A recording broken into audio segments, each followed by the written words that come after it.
I'm joined today by ABC News chief Washington correspondent and co-host of ABC News This Week, Jonathan Karl, author of the new book, Retribution, Donald Trump and the Campaign That Changed America. I am also joined by the Dispatch's executive editor, Declan Garvey, who is, oddly enough, not joining me in my capacity as the interviewer, but alongside John as an interviewee to be subjected to my very aggressive, some might say withering questioning. Why is that? I'll let them tell us. John, Declan, welcome. John, can you please explain how you came to be associated with one Declan Garvey? Yeah, this is a sordid tale, but it is true. Declan...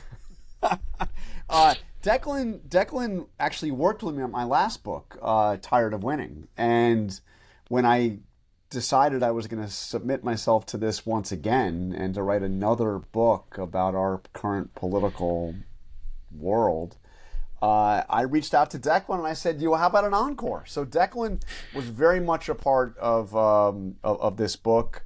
He was there at the conception when I decided to write it. Literally, as soon as I made the decision, which was when Biden dropped out, that's when I knew I had to do a story at least about the campaign, and who knows what else was going to happen. I reached out to Declan, and he was there. He helped me in researching the book. He was there for many of the key interviews. And as you know, as you very well know, the guy, despite being a Cubs fan and a Bears fan, he's actually a pretty good editor.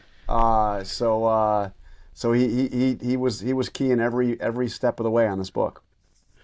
Well, Declan, the first and most obvious question to ask you, as somebody who worked alongside you throughout this process here at the Dispatch, when did you find time to help John with this book? Because we didn't really notice any significant lag in your responsibilities here. Did you just not sleep? Were you taking drugs to allow you to enhance your performance? How did you do that? My wife noticed a lag in activity. So no, much appreciation goes out to her to basically give up weekends and evenings for about, what was it, 9 months, John? At least. From start to finish. It only seemed like 4 years, but yeah, it was like 8 or 9 months. I remember we had one of the intro phone calls right after the Bears Commanders Hail Mary game that I was at. And then we wrapped up right around the All-Star break when the Cubs... I measure things in the sports calendar. That's got to be brutal if you're a Bears and a Cubs fan. My general demeanor. I want to tell you one before we get into any substance here on the book itself. I want to tell you one kind of anecdote about how this book really started to come together. So, the decision was made that I was going to write another book.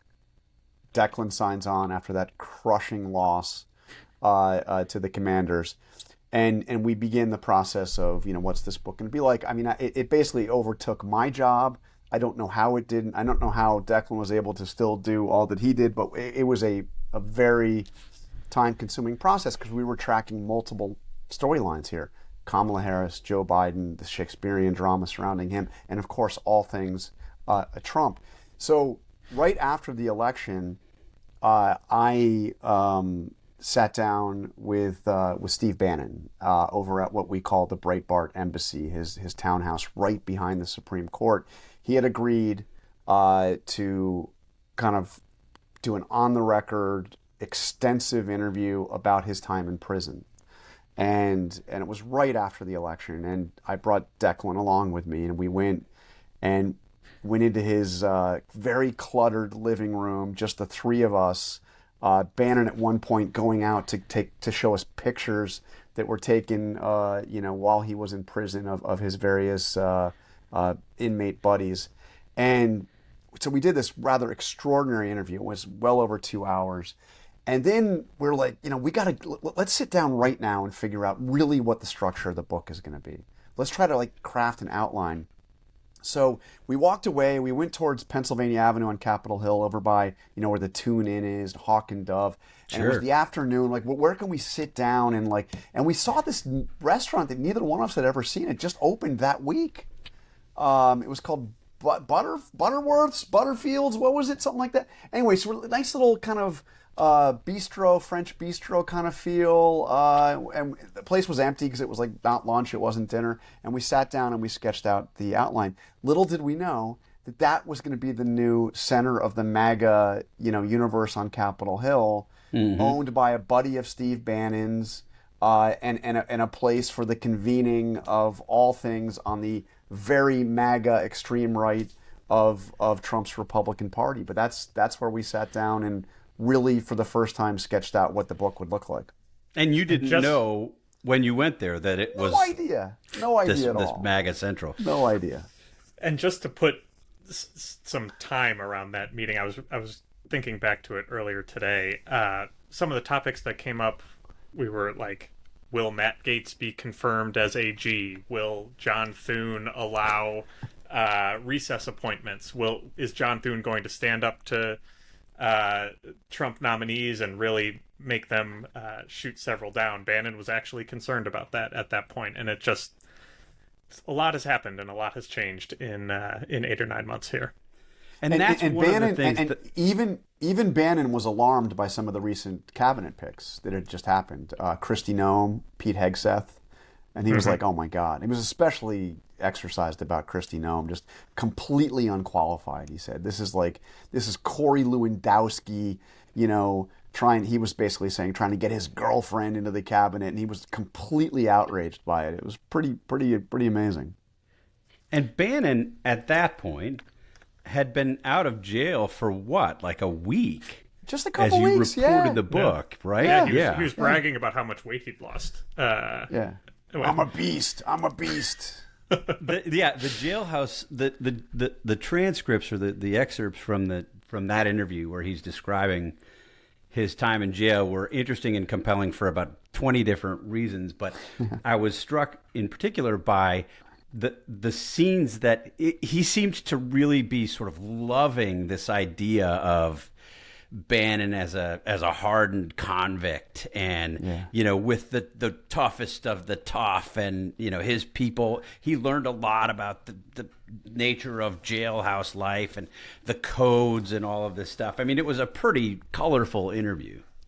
Yeah, and he's not the first person in the Trump's orbit to go to prison. Obviously, Navarro was in prison, for much of the same time.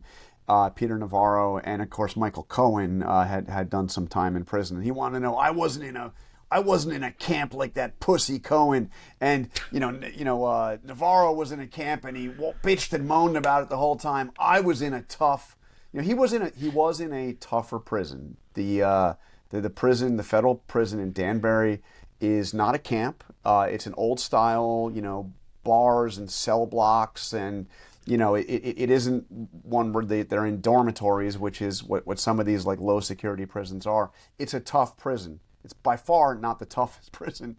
But Bannon wanted us to know that he was with really tough, bad guys who, hardened criminals. And he told us this story about a guy named Vito. And he kept on talking about Vito, and he said he was a mob hitman. He told me wild stories about Vito. And I got to say, for much of it, I was like, I don't believe it. So you're telling me you were with a mob hitman and his name was Vito. What was his last name? Corleone? I mean, what was the... and I kept on saying, let me talk, let me know more about him. What's his last name? And he's like, I got to check and make sure it's okay, and et cetera, et cetera. It turns out it's entirely true. We figured out who Vito is. He was actually released from prison earlier this year. I saw video of him coming out of the Danbury prison, the razor wire and the like, and greeting his girlfriend, some of his old buddies. He had been in prison for nearly 30 years. The guy was in prison, convicted of five murders, confessed to 5 murders and a whole range of other violent crimes. And by the way, Steve, if you're pleading guilty to 5 murders, how many people have you actually killed? Yeah, maybe, right? How did he get out? How did he get out, having committed 5 murders? Well, he had served, like I said, about 26 years of a 38-year sentence. The reason why he was in Danbury, it started in Marion, the Supermax. He had been in a bunch of really tough prisons. He had gotten down through good behavior to Danbury, and he had actually tried to get parole in 2023, about 2 years ago, and he was denied. And he got out with the help, according to Bannon. He got out with Bannon's help. Bannon helped him navigate the First Step Act, which, as you remember, was the brainchild of Jared Kushner, signed into law by Trump in 2018. Criminal justice reform legislation. Criminal justice, sentencing pushed by the reform, Trump administration. Pushed by the Trump, opposed by a lot of Republicans. Something Bannon hated at the time. And as a matter of fact, we went back and looked at the vote just to get a reminder of how this came law. It was like every Democrat in the House and Senate voted for it. But there were a lot of no votes, and they were all Republicans. Didn't like the idea of going soft on criminals. Now Bannon loves the First Step Act, and he helped. According to him, we don't know the details, but we know he got out early, and the First Step Act was the way he got out early. Let me ask a question of both of you about that interview. The thing that really struck me as I read that section of the book about Bannon's time in prison, about the people he met, about their experiences, the way that he described them. What I found so interesting as you sort of ticked through what they had done, kind of why they were there, how he had come to know them, the sort of environment in the prison, the attack that he says he witnessed. What struck me is in all of this discussion of his time there, all of his discussion of the things that led people to be incarcerated there, all of his discussion about sort of the empathy, the obvious empathy he had developed for these hardened criminals. There was no judgment rendered ever at all about the things that they had done. It was a very sort of surface level description from Bannon about these people as sort of human beings without any reckoning, at least in the pages of the book, with what they had done to be there and the reasons that they were there. He talked about them almost as victims.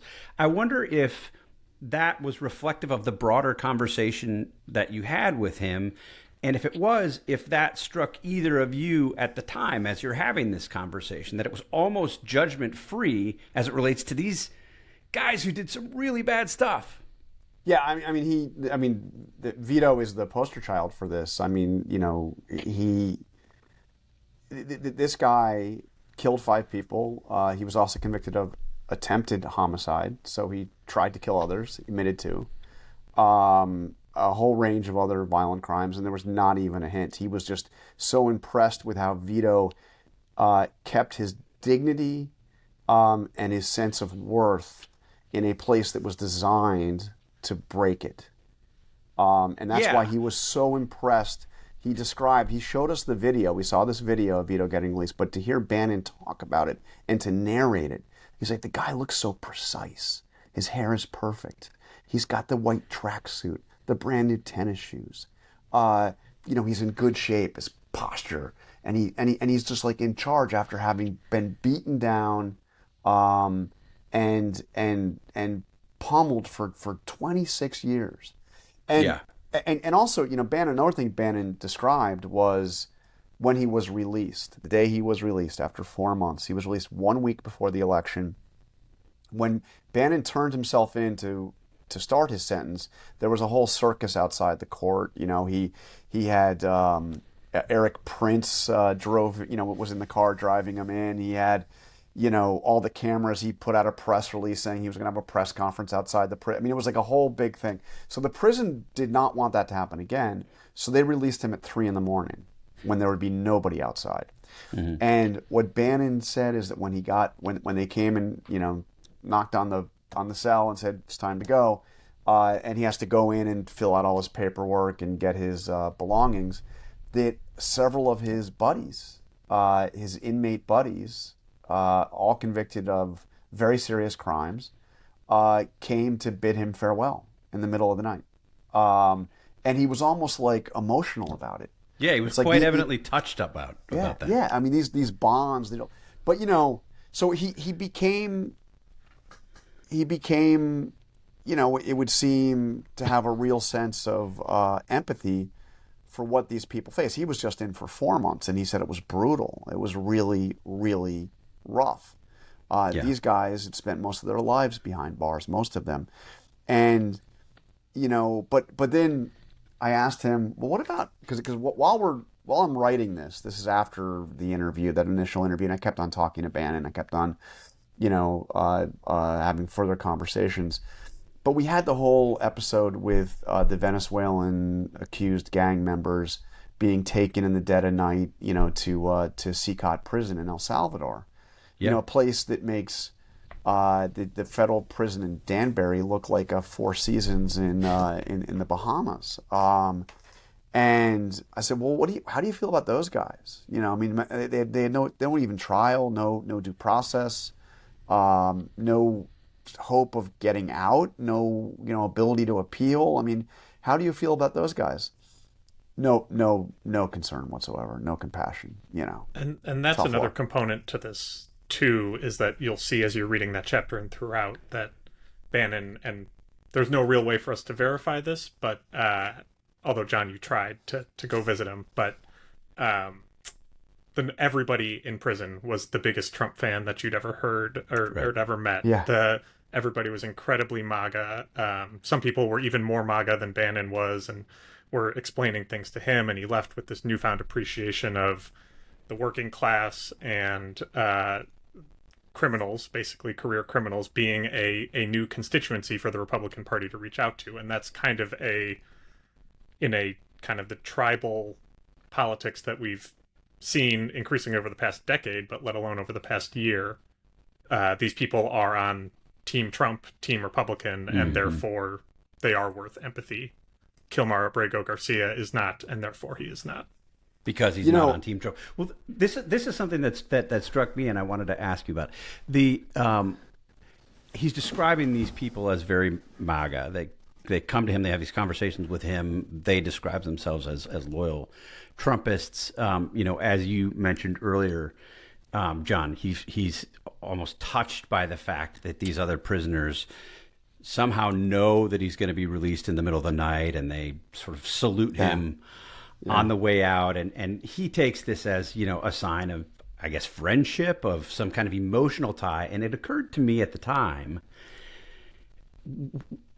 did it not occur to him that they might be cheering him or sucking up to him because they know that he's close to President Trump, and President Trump might win an election in a week, and if President Trump wins an election, it might be good to have somebody close to President Trump who might be able to play a role in helping to get them out of prison. I mean, it seems as if, through the way that you've depicted it in the book, that almost just didn't even occur to him. Is that your impression? Yeah, I mean, he and by the way, Vito's not the only one that he helped navigate First Step Act and to get out. There's another fellow inmate that Bannon has been, that also is now out, that Bannon was very instrumental in helping work. And it's not that he's going to Trump and say commute the sentence. That hasn't happened. But Bannon knows the system in a way that whatever public defender these guys are going to get that would help them try to get parole is not going to know. But I got to say one thing as we're talking about this, the prison. We are in prisons at key points during this book. We're obviously with Bannon at the federal prison in Danbury, with a little cameo appearance of Navarro, at his prison in Florida. We're also at one point, when I'm talking about Biden, in a Russian gulag where Alexei Navalny, before he died, wrote letters to a friend of his saying, "What is going on with Biden and the Democrats? Don't they realize that he could slip and fall, or he could have an incident, and everything is lost and Trump wins?" And by the way, they didn't really appear to realize that. And Navalny, stuck in a solitary confinement, in some gulag, is aware of this very real reality.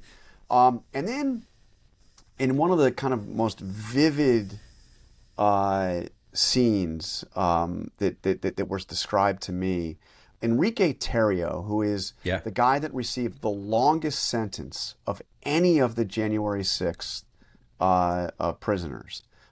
This is the guy, the head of the Proud Boys, and he's in a 20 prison. plus years. Yeah, 20 plus years. And I spoke to him after he was pardoned and got out. And he was in this prison in Louisiana. And when you're in, I've learned a little bit about how these places operate now. You can go to the commissary and buy what is basically a transistor radio. And it's how, if you go into the television room that they're allowed to go in at certain times during the day, you can tune it and listen to the sound on the television. But you can also just listen, if you're from your cell, you can listen to the radio.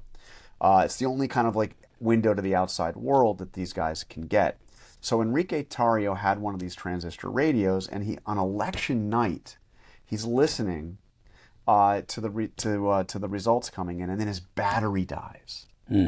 And so he does. So what can he do? So he yells and he understands. out, just to jump in, he understands that the potential election of Donald Trump could have profound implications for his time, the length of time he is likely to spend in prison. He's very confident in your telling that he was going to get out if Trump won. He was either going to spend most of the rest of his life in prison, or he was going to walk out a free man, because he was absolutely certain that Trump was going to pardon. He had zero doubt that he was going to be pardoned.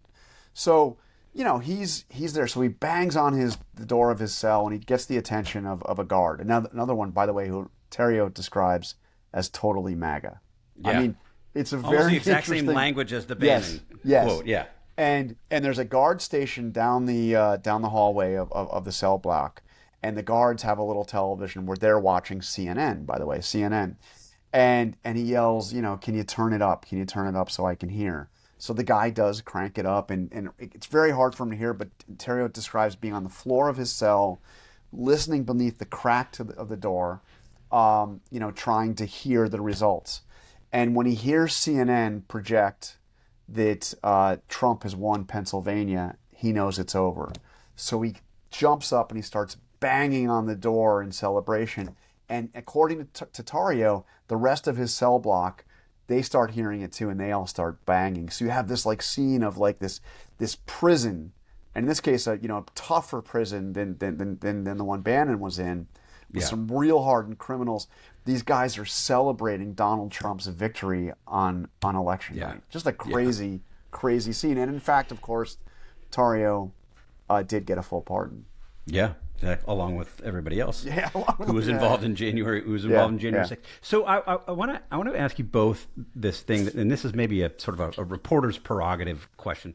I kept thinking this as I'm reading the book. I think because I've been where you guys are, where I've done this reporting, I've talked to people like this, I've tried to figure out how to handle moments like this, but probably never to this extent. You were fortunate enough that. I mean, you have tremendous sources. I mean, I know this about you, John, going back decades. You're probably one of the best sourced reporters in Washington, D.C. You talk to everybody all the time. That's very obvious throughout the book.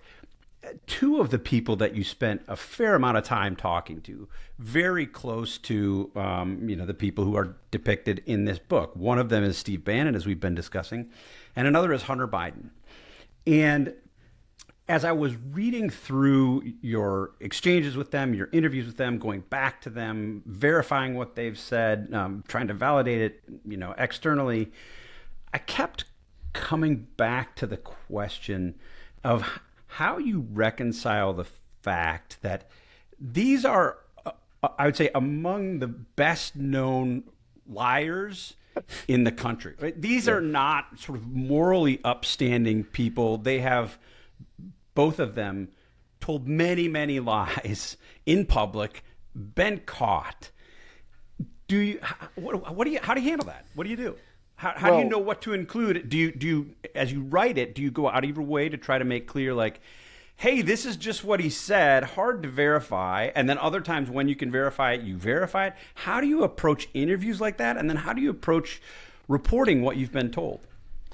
By the way, just to further kind of paint the scene, I was talking to both of them.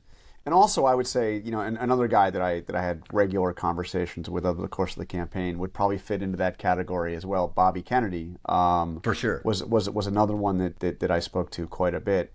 And I was talking to them each during. I mean, Bannon, obviously, there were 4 months where I couldn't talk to him because he was in prison. But all the way leading up to him getting out, and then I spoke to him the day he got out. I think I was one of his first calls after Trump called him on the day he was released. He got a call from Trump. He got released at 3 in the morning. He got a call from Trump at about 6 a.m. So, I knew that both of these guys had unique insight into what was going on, particularly Hunter Biden. Because, look, Joe Biden, especially after the debate, but before the debate too, had become very much separated from almost everybody. I mean, there was the inner circle of a handful, 4 or 5 Biden advisors.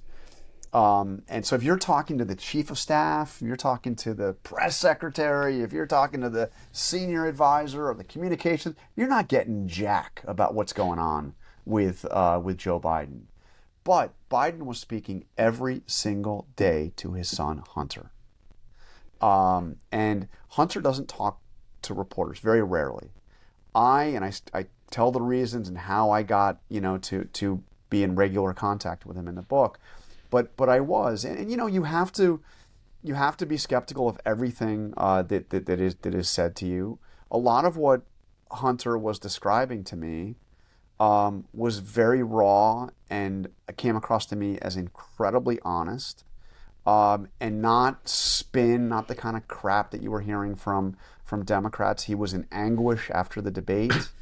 Obviously, he's the ultimate loyalist to his father. That goes without saying. But he unloaded to me especially about like other Democrats. I mean, the stuff you read in the book on the record, talking about Barack Obama, shots at Obama, especially, So, and Bannon, you just have to listen and verify and explain where it's from and know. Look, you're not, especially in the Trump world, you're not going to be, getting your sources are not going to be pristine, upstanding truth tellers who I mean, you're going to deal with some interesting characters, and that was definitely true in Biden world as well. Yeah, Declan, I remember. Go ahead. No, I remember a specific instance. It would be in the chapter about Butler, where 2 people in the room at the same time described a scene in a directly contradictory way, and we basically had to go back to them and say, like, help us figure this out. One of you is either misremembering or not telling the truth, and luckily we caught that. Let's talk about what exactly that was, because this is getting into stuff that's actually so.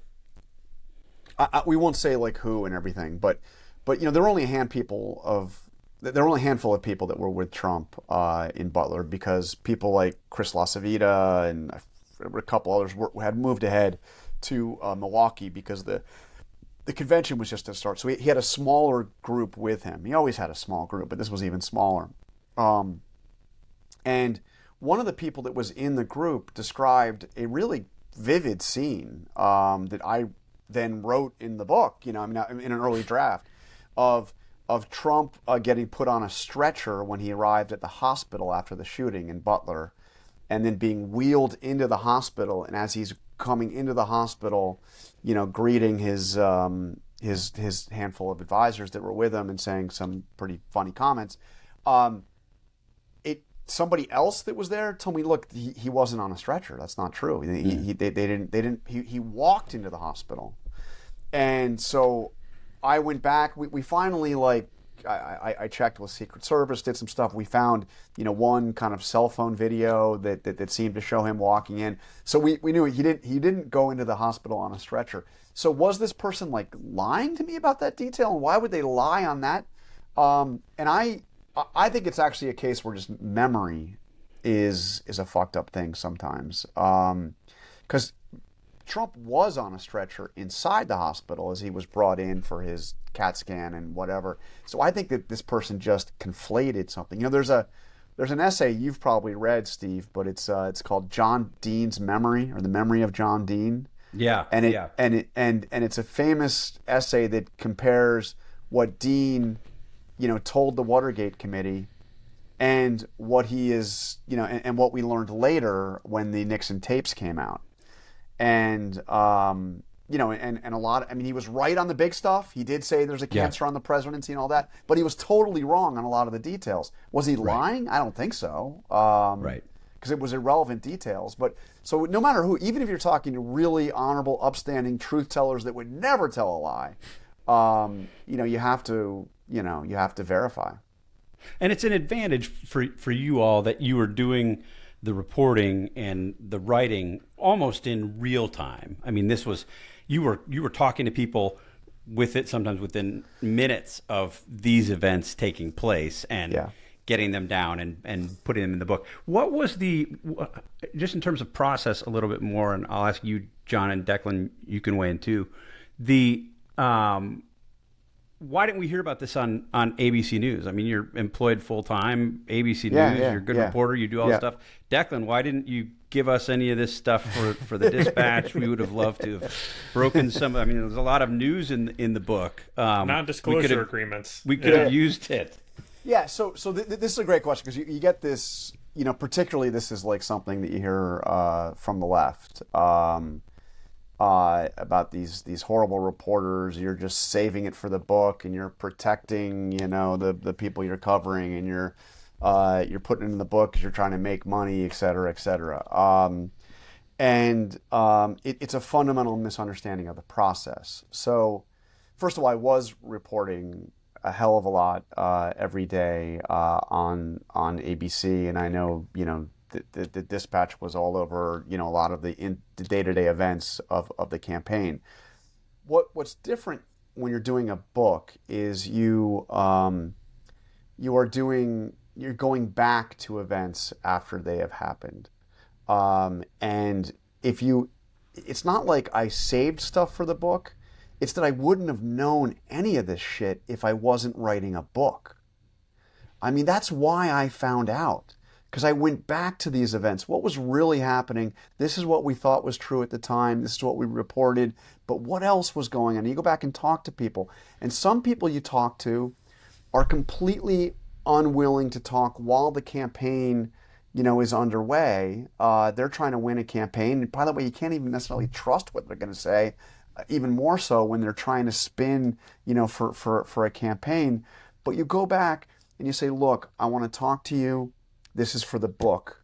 None of this is going to be reported until after we know who the winner is. Yeah. For instance, I sat down with Nancy Pelosi. I did this with Bannon, I did it with Pelosi, all across the spectrum here. But I interviewed Pelosi. Very interesting, like 90-minute interview in her Capitol Hill office in October.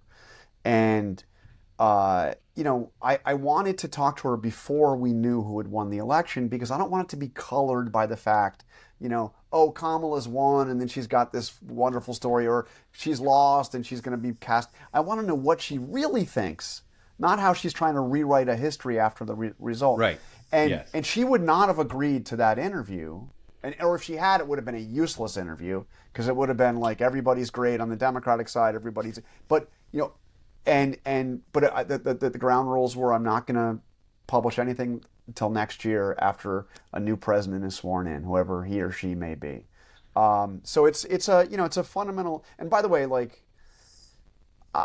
the book, in terms of like, do you write books to cash in and get all the money? I think that as like an hourly thing, this is probably the lowest I've ever been paid. This is a very time consuming, intense process. television is a lot easier. Going on Yes. television is a lot easier. Trust me. Yes, No, Declan, but as you were listening to the interviews and rereading and rereading the transcripts, was it obvious to you that people were talking to you all as if they were conscious of the history here? Like, it wasn't like it was going to be in an online reported piece that might be gone and forgotten the next day.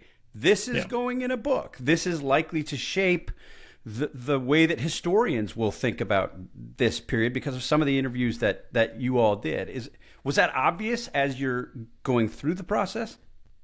Totally. And not just because of, listening to those interviews, but I know firsthand that we had reporters at the Dispatch who were reaching out to some of these same people in real time who they said yes to John and they said no to the Dispatch reporter. And maybe that's because John is great and we need to continue to build up our reputation around town. But I think largely it is that wanting to say your piece for history. And one of the biggest tips that I picked up from John over two of these now is using that to your advantage as a reporter, where you can go and say, hey, Nancy Pelosi's talking to me for history. Your side is going to be completely left out of the history if you do not also speak to us. And that's how you get your foot in the door with one person, and you can all of a sudden unlock access and sourcing to dozens of people, because they do really care about how this stuff is portrayed. And that's but one of the things that I think is unique about this book relative to a lot of the other campaign books that have come out this year is there's some political operatives and there's some campaign consultants and those types of people, but John and we were really speaking to the people themselves, the people who were making these decisions. You'll see, and we can talk about, John was speaking to Trump, just calling him on his cell phone throughout the campaign, talking to very, very high-level decision makers that I do think would not be doing that if there weren't some stakes involved. Yeah, if you really want to know what the campaign operatives were, if you really want to know the day-to-day activities of Jen O'Malley Dillon or Chris LaCivita, the decisions they were making on ad buys and ground game strategy, and this is not the book to read. There have been a number of books on the campaign that really, were like those two people, Chris LaCivita and Jen O'Malley Dillon, the respective kind of campaign managers. Well, Susie Wiles as well. They were kind of co-campaign managers. You really get into the down and dirty of like what they were doing, what they were eating at the key moments when they were discussing. I kind of don't really care. I don't know that those people are going to matter much in the course of history. You did have the food at Kamala's at the vice president's residence. I did, yes. You did have pizza and sandwiches, salads? subs. Yes. Yeah. The eye for detail. Let me use this as a jumping off point, because I want to talk specifically, John, about your relationship with Trump. And I want to start with something that happened after this book has been put to bed. You guys have signed off. There's nothing you can do. It can't be added. You're at the White House. Pam Bondi has just made news. I think she was on Sean Hannity's program, and she says something like, everybody watch what you're going to say because we're coming after hate speech. I mean, it wasn't quite that, but it was very close to that. And it was this moment where, I think it was a holy shit moment for anyone paying even passing attention.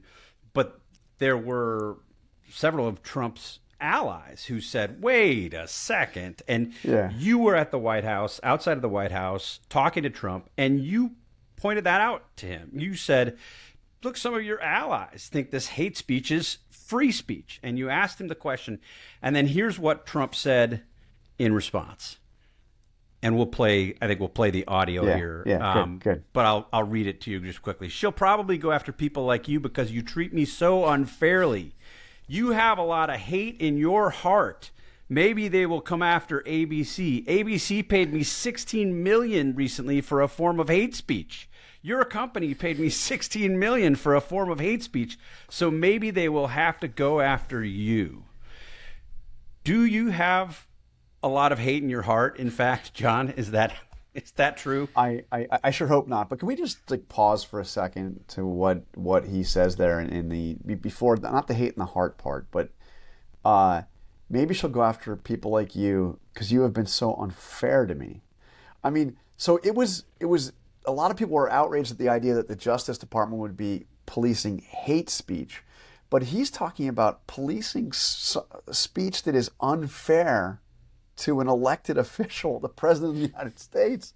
I mean, the whole notion of the First Amendment is to protect the ability to criticize the government, for God's sake. I mean, it's a wild, like, he went like so much further than Pam Bondi had gone. Not just hate speech, but if that report is unfair, let's lock him up. No, I mean, like, I've got nothing but joy and love in my heart. You know that. So I want to use that. I mean, it was a moment. Like, it was a crazy thing for him to have said. It was part of what was at the time, I think probably still is, but maybe just not quite as public, a campaign to intimidate, to go after journalists, to go after media outlets. There were threats that the FCC chairman, Brendan Carr, was going to yank licenses. I mean, this is a big part of what we've seen over the first 10 months of the Trump administration. But I'm interested here in going a little deeper on your relationship with Trump. You have covered Trump for probably as long as anybody on this beat doing this stuff right now. You started covering him back at the New York Post. You documented that in one of your earlier books. And if you were to just listen to what Trump said after you asked that question there, any sane person would hear him rant and think he despises you. He can't stand you. And yet, throughout the book, you have these very pleasant conversations with him. He's calling you out of the blue to share stuff, sometimes just to check in on you. And there's one sort of exchange or one moment where you go on sort of at length. I think you lay this out to give people a sense of the relationship. And it comes after you have an interview with Tom Cotton on This Week, and you describe it as a somewhat contentious, but not overly. I mean, nobody was shouting at anybody. It was just sort of a straightforward Sunday morning interview, tough but fair. And Trump sort of loses it on this, and he goes on Truth Social and he says, I watched ABC fake news this morning. Both lightweight reporter Jonathan Karl's ridiculous and biased interview of Tom Cotton, who was fantastic, and their so-called panel of Trump haters, on and on and on. And yet, again, if you just take him at face value, you think, boy, he really can't stand Jonathan Karl. He doesn't even know how to spell your name. He either doesn't know you, or he doesn't like you, or maybe some combination of both. Yeah. And yet you share in the book, and hopefully we'll share here, the story of what happened after that, where he reaches out to you, and at least the way that I read it, he's almost apologetic about having gone after you in public. What happened there, and what is your relationship like with him? Yeah, that was something, because it wasn't just the Truth Social. The day after the Truth Social, he had a campaign event in Virginia where he went off in front of the cameras, again, attacking me by name because of the Tom Cotton interview. And in both of those instances, he was threatening or suggesting that he would drop out of ABC's debate with, the Kamala Harris-Biden debate, Trump debate, which was hosted by ABC and was a major thing for our network. So you can imagine the pressure on me. Now suddenly he's acting like he might pull out and it would be my fault. I mean, can you imagine what I might have been hearing internally about that? I mean, my God, it was a huge threat, and it was vicious, and it was rough. I texted him after he went off on me the first time. And by the way, it just seems like a funny thing, texting a presidential candidate, But anyway, right. You just have to stop and think about that, right? Yeah. And I said, he responds quicker than he should.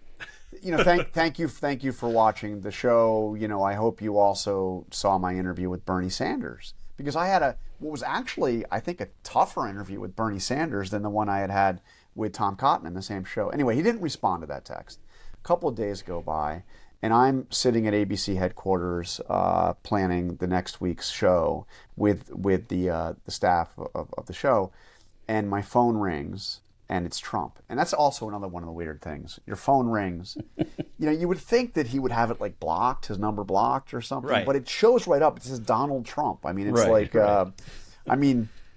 You get a call from the deputy press secretary at the DCCC, and they like are blocking their numbers. I mean, it's like the weirdest thing. Anyway, so he just calls me, and I'm like, "Hey, how you doing, Mr. President?" And by the way, this is like, we weren't like in a calling relationship yet. I mean, this was not something, I've known him for a long time, but this is a relatively recent development. The all the calls, and it's clear he doesn't really seem to have much to say. I mean, he's almost like checking in with me, and he references the Cotton interview, but it almost like as an aside, he just says, I saw you roughed up our pal Tom Cotton. Nah, that's okay. He did great. He did great. No big deal. So what's going on? And what do you and just going to check in. And he asked me what my role was going to be in the debate. He knew that I wasn't moderating the debate, but I was anchoring the post-debate show. That was the plan. So I told him that. Then he started asking me, "How do you think Kamala's doing?" And then of course I've got him on the phone, so now I'm asking him questions. The conversation went on for several minutes. It couldn't have been more pleasant. He ends it, and I say, "By the way, let's get to. I'd love to interview you after the debate." He's like, "Yeah, give me a call, and we'll have you come down and we'll do some camera work." He says, "We'll have you come down and we'll do some camera work." But this is typical with Trump, and what I describe Trump's behind the scenes relationship with Joe Biden, which is actually even more dramatic and more stark, because he had several conversations that I had. Again, I talked to people that overheard the conversations, so I had very good insight. He talked to Biden right after he was shot in Butler. He talked to Biden, after the election, and of course when he came to see him and had that big 2-hour visit in the Oval Office. They were before the cameras for about like 43 seconds or something, but they spent 2 hours. I got a blow by blow of what happened there. They were together in that limousine ride up to the Capitol for the swearing in and the inauguration. Anyway, I got a really good kind of blow by blow of these conversations. They couldn't have been friendlier. And then he goes and he says the most horrible things about Biden. Yeah. Calls him a corpse. Calls him a lot worse than that even. So by the way, when he talked about hate in my heart, I also was in the Oval Office later that day. I'm sorry, it was the same day. It was the same day. In the Oval Office with him, and I continued to ask him about this kind of free speech issue, which was big because of what Brandon Carr was doing and all of that. And he unloads on me again. He says, you act like you're a wonderful person. Well, you're not a wonderful person. You're the worst. And you know it, and everybody else knows it. And it's like withering. It's on live television. He's the president of the United States. And it's like, oh my God. And I'm not the kind of guy that's going to like sit there and say, "No, I am a wonderful person." I'm not going to like fight with him. I'm there to like ask the questions. So the event ends. He everybody gets ushered out. He motions to me to come up to the Resolute desk as we're going out. I'm like, and he's like, "We're okay. We're okay." And I said to him, I said, you were pretty rough there. And he says, "No, you were rough. You were rough." It's like it's a game. It's like we're playing a role. Well, that's the question. What's he doing there? What's happening? I mean, I think that the metaphor for what is happening are the changes at the White House. Whether it be the goldification of the Oval Office, the planned construction of the massive ballroom, the deconstruction of the East Wing that we saw, kind of shocking images. That doesn't really necessarily matter. It's just a building, and of course there's a door. I mean, it does matter, but it's not like the most important thing at all that's happening in the world. But it's a metaphor for Trump's second term, and that is that I think that he is in the process of changing the country in a way that he never came close to doing in his first term. I mean, the first term was chaos. It was constant coverage. The world was focused on, his every move. He became the most famous person on the planet. There was, constant movement. But when he left. And it was ephemeral. Biden moved in. It was almost like Trump hadn't been there. This time's not that way. This is a different thing, and he's changing America in ways that are going to last long after he has left the White House. But one of the things, I want to go back to you. One of the things that is a constant that we've seen from the moment Trump stepped on stage, that you covered in Trump's life before he was in politics, is his willingness to say things or to act in such a way that's totally counter to the truth. I mean, what he's doing when he's taking you on, was he beating you up? He's going after you for the cameras. Yeah. And then he steps back and he's friendly and he's nice. And I've heard this, of course, we all know, This is common. He does this with Maggie Haberman. He does this with other people who come and sit in the Oval Office, and he'll attack them and he'll shout at them by name, and then he's friendly. It's just sort of another level of mendacity that, I mean, we've been doing this for long enough. Like, nobody's surprised if a politician exaggerates or if a politician fudges this is a different level. And I was reminded as I was reading the book, you all included this thing. I'd totally forgotten about it until you reminded me by writing about it. When Kamala Harris joins the presidential race, and she's getting some pretty good crowds. There's some pretty good energy. I think, your view is this was kind of relief that Biden was finally gone. She was there. Democrats had something to be excited about for the first time ever. She seemed to have some momentum. And Trump says in public, she doesn't have those crowds. They're all AI. It's totally preposterous. It's one of the dumbest things that has ever passed the lips of any public official in the United States ever. But he doesn't just say it once. He says it again. And he comes back to it. And he's evidently trying to convince people that this totally bullshit explanation for what we're seeing is reality. He does this when he has those interactions with you, where he says, you have hate in your heart. You're horrible. I should come after you. And then he says, it's all good. What is this strategic on his part? Is this just the way that he operates? Is he indifferent to the truth? Does it occur to him? Is there a moment where he says, I don't think this is true. I might not say it. I don't think that thought has ever popped into his head. I think it's just an instrument to further his aims. And you say things that sound good, put you in a good light. Rick Riley, the sports writer who wrote that book Commander-in-Chief about Trump and golf, has a good, I think, a very revealing anecdote on this in that book, where Riley, writing for Sports Illustrated, is assigned to cover some golf tournament at a Trump property, and Trump is showing him around. And Riley's a sports writer, he's a columnist. And Trump keeps introducing him as the publisher of Sports Illustrated. And he corrects him, after he's, by the way, I'm not the publisher. And then he keeps doing it. And then so Riley finally pulls up and says, why do you keep saying I'm the publisher? I told you I'm not the publisher. I'm a writer. And Trump looks at him and says, it sounds better. Whatever. Who cares if it's true? It sounds better.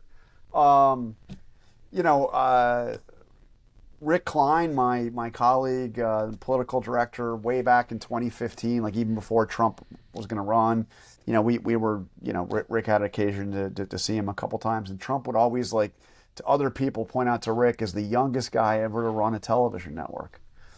And, Rick is really bright, and he might, and some of us might think he's running things, but, he was and he looks young. Director. Yeah. He's a little older than he looks young. But he, which is, by the way, one of the things that makes him, that makes him so compelling when you are with him, is he wants the people around him. I mean, unless he's like withering and just trying to destroy you and belittle you, which he will do, he is building you up. There's almost like no in between. And Yeah. it makes you feel good. You know, here he is. Look, I've recounted in, I think every book has an anecdote related to this of how Trump speaks to me when he's in a good mood about me. He's talking about how I did the greatest interview ever with him. You know, in the old post office where he built the Trump. Yes. I mean, like on and on and on. It was the greatest thing, and boy, it was. Everybody attacked you for it, but man, you got the best ratings. I mean, we ran 5 minutes of it at the end of the. I don't know what the ratings were, but anyway, the truth is, I mean, he'll just if he was pointed out that it's wrong, then either he'll keep saying it or he'll say, okay, whatever. So it was this. It doesn't matter. It doesn't matter. It's just it just struck me. I mean, again, we've been in the Trump era now for a decade. I've been covering politics for 30 years. I'm not surprised when politicians are dishonest, but it just seems like another level. And I think one of the things that the book does so well is it, without sort of leaning too far into it or smacking readers in the face about it. It's sort of a classic show don't tell again and again. Declan, I wonder if you're not nearly as old and cynical or experienced as cynical John and I are. Sure. Yeah. Did that strike you as you're working your way through the book? Did that strike? I mean, there's so many examples, and I will say, not only sort of in Trump world. I mean, one of the things we haven't spent nearly enough time on. I have 7 hours still more of questions to go. I fear we're not going to get to them all. We haven't spent much time on the Democrats. I do want to ask a few questions there because you have some new and really interesting, sort of fresh reporting on what happened on the Democratic side of this. But it is the case that you have many examples of the Democrats being incredibly disingenuous and phony and sort of staging kind of silly photo ops and mini videos. Declan, did it strike you? Was that something you came out of the book with, or am I just at this moment where I just look around and think everybody's phony, so this book sort of spoke to me that way? At the risk of upsetting you guys, I was 19 years old, 20 years old when Trump launched his campaign for president.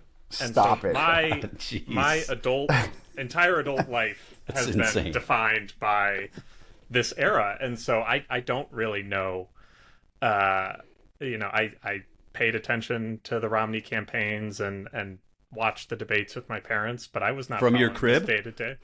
What do you mean? Paid attention to the Romney campaigns? But yeah, I mean, people in my life will ask me, okay, I know there's a lot of politicians you don't like. Who are the good ones? And the list is shorter and shorter and shorter. And I think I'm of two minds with kind of seeing this process and John's reporting. Some of them are decent and good people behind the scenes, and then they get sucked into this machine that we have created collectively as a society, and they are either for electoral reasons, for attention reasons, for fundraising reasons, just forced to be the worst versions of themselves. It's increasingly hard to suss out who is the worst version of themselves all the time and who is putting on an act. And I think the proportion is shifting more and more toward we're just electing worse and worse people because of these incentive structures. It sure feels like it. John, let me go back to you on sort of the Democrats. The sort of the irony to me, I mean, I think this was true before I read your book, but certainly the book makes this more and more obvious. You have in Trump, this sort of towering figure of mendacity, and yet I think you could make a good argument that one of the main reasons that Kamala Harris lost him, maybe the main reason, was that she was so manifestly inauthentic. whether you're talking about her, and you all chronicled this in some detail, presenting herself to voters in 2024 in a way that is almost the opposite of the way she presented herself to voters in 2019, both, I would say, in temperament and substance and policy.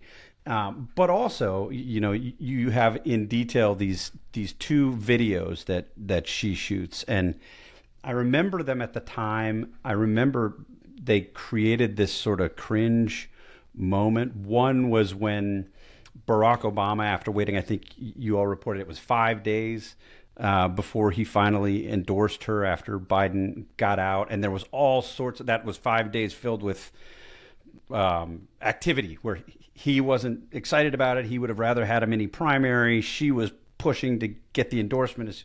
And they were pissed at each other. And then they have this video moment where it's all captured. The phone call where he endorses is all captured. And he says a bunch of things that he doesn't really believe. And she says a bunch of things that she doesn't really believe. And then the scene repeats itself later when she picks Tim Walz. And it's not that they're sort of not being honest with one another, but it's just so sort of transparently phony and silly and almost kitschy.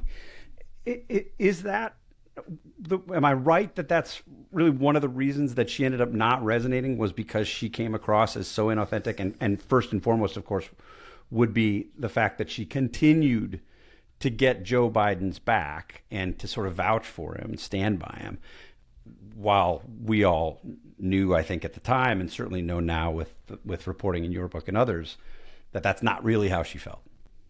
The video of the Obamas, Michelle and Barack, calling to endorse her is particularly cringeworthy, to use your word, because it was late. Everybody else, every other Democrat under the sun of any significance, had already endorsed. Most of them endorsed that day after Biden dropped out. Nancy Pelosi waited until this following day and took a fair amount of heat because she waited a single day. Right. But all the Democratic leadership, by the time had endorsed that second day, they were all there except for Obama. By the way, Bill and Hillary Clinton endorsed, within hours, it was almost immediately. And so, there was a lot of resentment and anger on the part of the Kamala Harris world. So the call comes in, which obviously I think they might have known was coming in because they had cameras videotaping her answering. And maybe lighting. I don't know. Maybe. I maybe jump into a conclusion, but she's like, "Oh, Barack and Michelle." I mean, she's acting like she's so surprised. Yeah. Oh my God, you're endorsing me? Right. Wow. Oh my God. That's how it felt.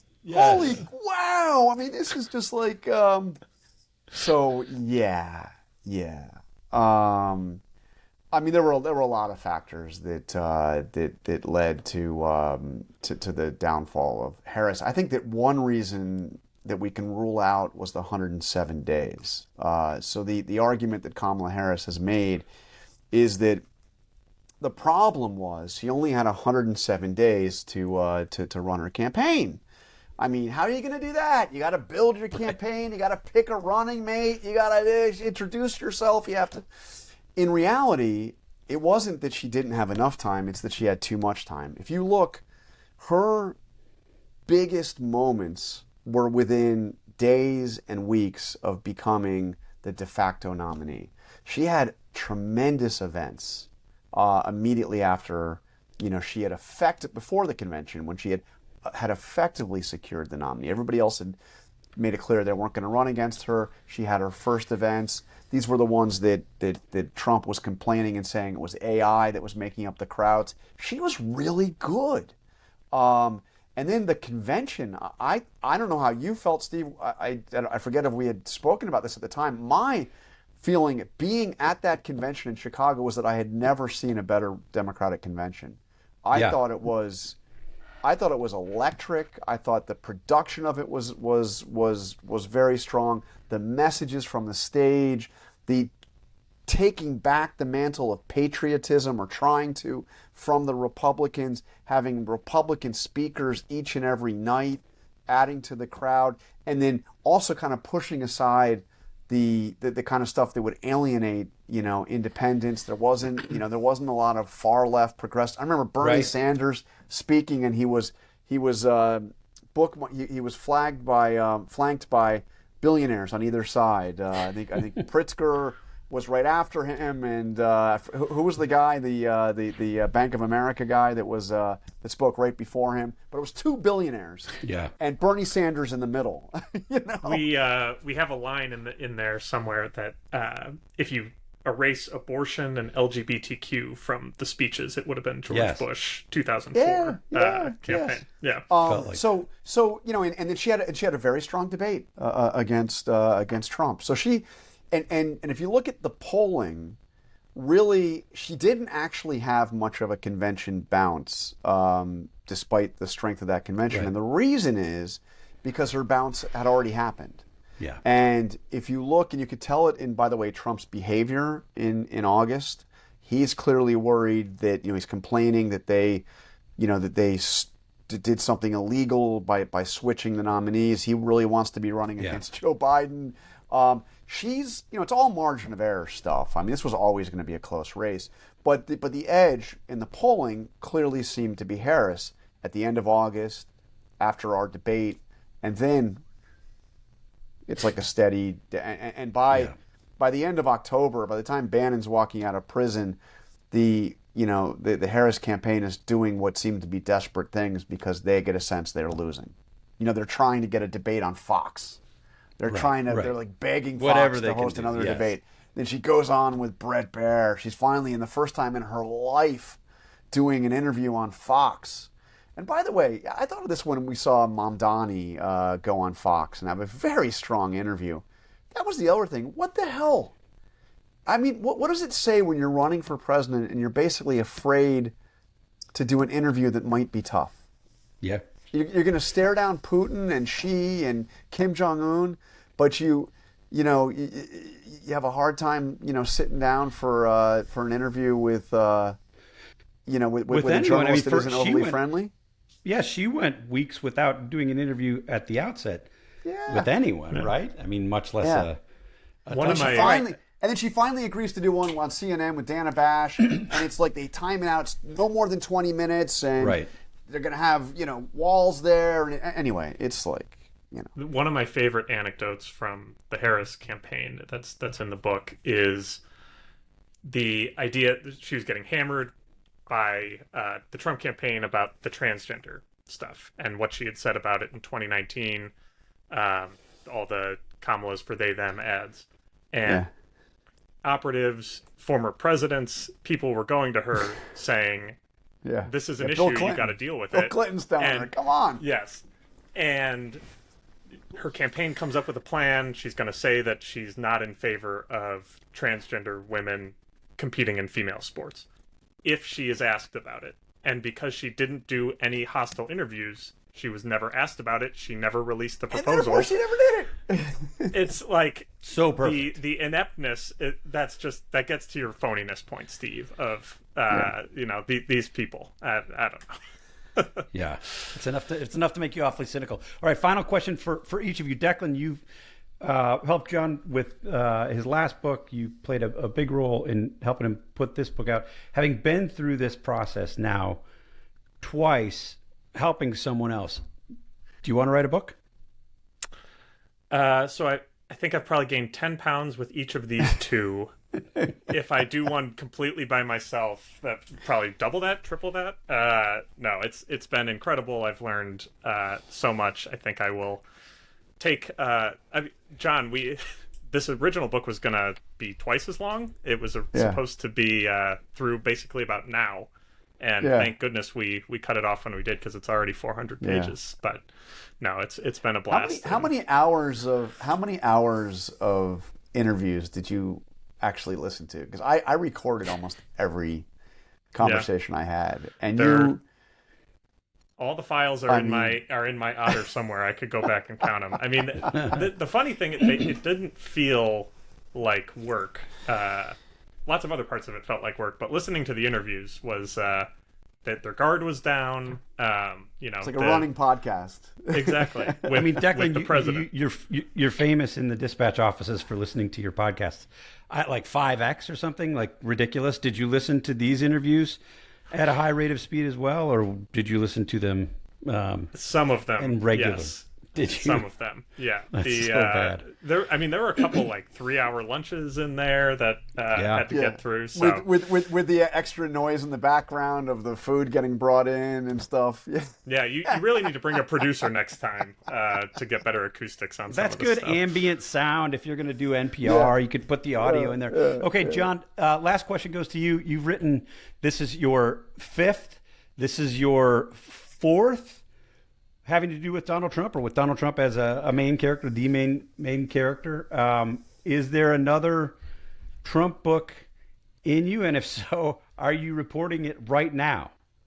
So I have, when I signed this contract, I agreed to do 2 books.